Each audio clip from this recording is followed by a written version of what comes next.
and either remove him from the premises or bring him back to where they want him to be. They control. And that 8C, which I don't know what the 8 means, but I know the C means control, was in the very first course that I learned.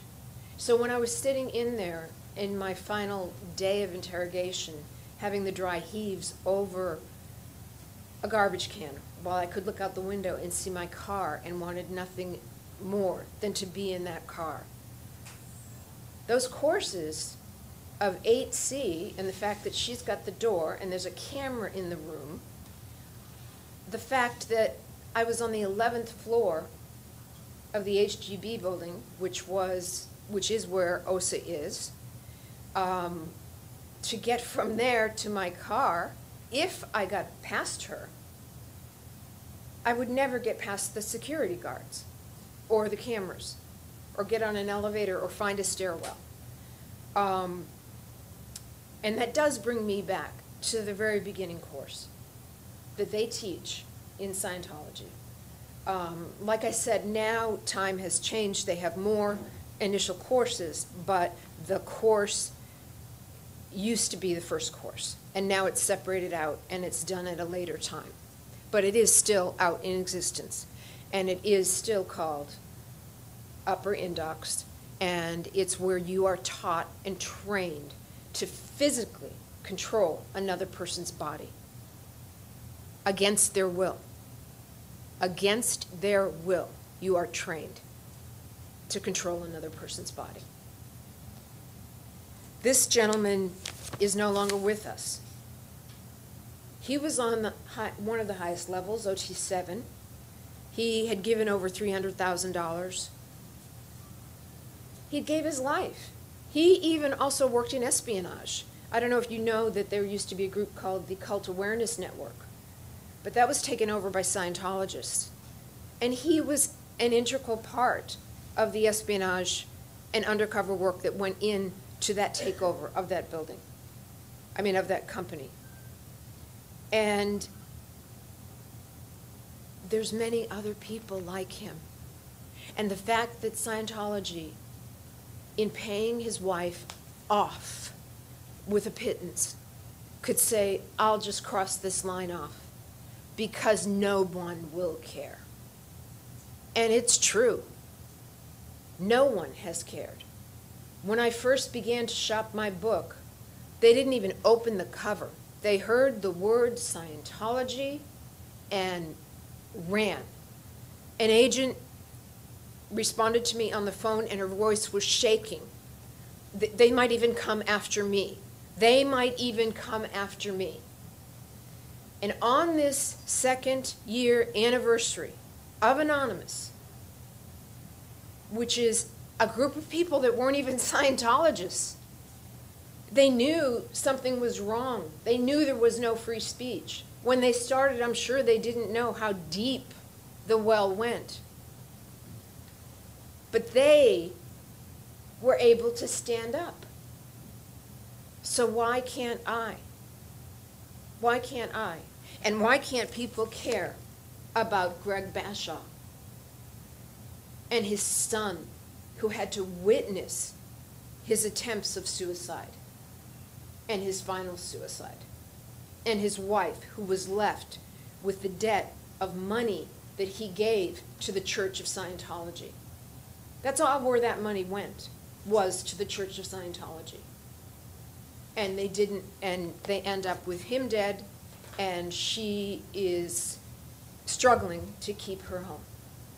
So I hope you guys care. I hope you guys will talk about Greg Bashaw and the many others that are out there that go through this mental abuse on a daily basis, on an international basis, because as somebody here said, the international headquarters are in America. If it's happening in America, it's happening in Australia, it's happening in South Africa, it's happening everywhere. If it's happening at the top, it's happening below. And it doesn't matter what country that is. European countries know more because they've had to deal with the Nazis. America is a little gun-shy about religions. because they were based on freedom of religion. So if you want to play with a deadly snake, you can, as part of your religious services. If that snake bites you, it's God's will. You don't take the anti-venom, because if you die, that's God's will. And that is America. We are different with regards to religion. And that is known. That is very much known by the Scientologist and very much used by them. My book contains a lot more information than this, and I hope you guys will get a chance to read it. I hope you guys will not leave here without looking deeper and also without the fear. Anonymous, I've told Anonymous, the people that wear the masks, keep those masks on. Drive in a different car. They take your driver's license down. They find out who you are. This is a standard thing. There is a standard thing in intelligence. The first thing they do is they want your picture. That's first. Open the file, put the picture in. Second thing that they want is they want to know where you live, and they want a picture of that home. And then they want to know where you work. And then they want to delve even deeper into the friends in your life. And if you guys, any of you guys, because you're press and you're liable to this sort of harassment, it's not the people that will get close to you that you have to worry about. It's the people that get close to your spouse or a close friend, because you will tell that close friend things. And this new person that you don't even know about, these things are shared. And that's how Scientology does their intelligence. It's not right up in your face. When it's right up in your face, it's because they want it that way. But their real intelligence and how they really gather what happens sliding in under the door. So I hope you guys do care that Greg Bashaw died after giving his life and money and credit card limits to Scientology.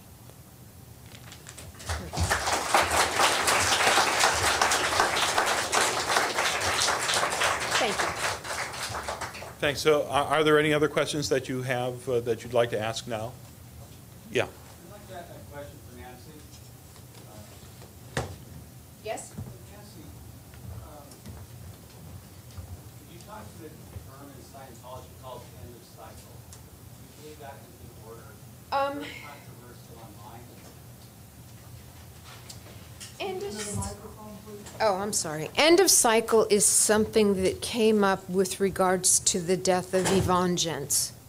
And it then became a rumor that L. Ron Hubbard or David Mayo gave her a program for end of cycle. She was fatally dying, which in the regular world, we would put her in hospice and make her go as gently and quietly as she could, because there was no other option. End of cycle as a specific policy I've never read, only the rumors, probably the same rumors you have.